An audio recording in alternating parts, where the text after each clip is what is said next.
All right, Jarrett, talk to me about some of the misguided revisionist history that the left pushes on this day. We are seeing more and more cities and states across America, 7 additional cities right here in California, who are ditching Columbus Day in favor of Indigenous Peoples Day. What are these leftists missing?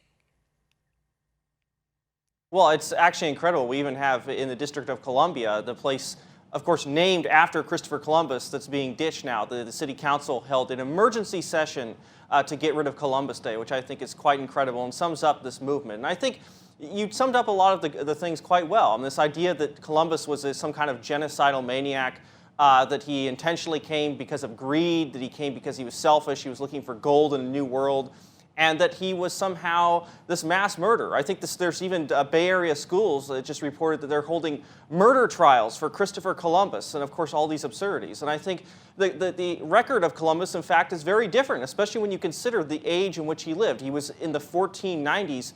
Conquest of other people was very common.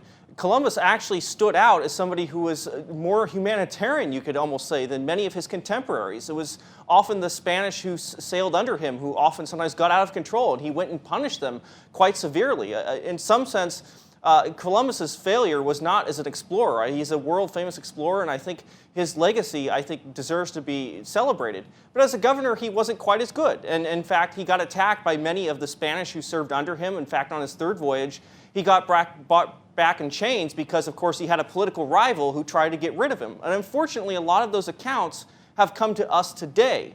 And that's the reason that many, especially left-wing historian Howard Zinn, brought these accounts back, because he wanted to attack America itself. He thought the New World was founded on capitalism and all these terrible isms. And unfortunately, this is going through all of our schools today. This is what the youngest generations believe.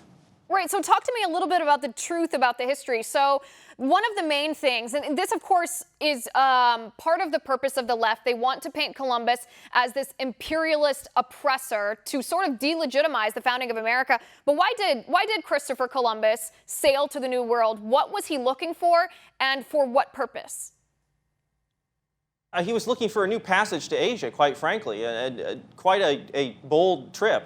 Eventually, he got his trip to go to what he thought was Asia at the time, ended up discovering something I think far greater, which was the New World. And the reason that he was doing that was because the Middle East routes at the time had been cut off. The fall of Constantinople had happened 50 years before because of Muslim conquests at the time, and it was simply impossible to get to Asia for many. It was a very difficult trip. Columbus wanted to spread, frankly, Christianity. Even his name comes from the Christ bearer. He believed that he was spreading Christianity to new lands. He thought it was Asia.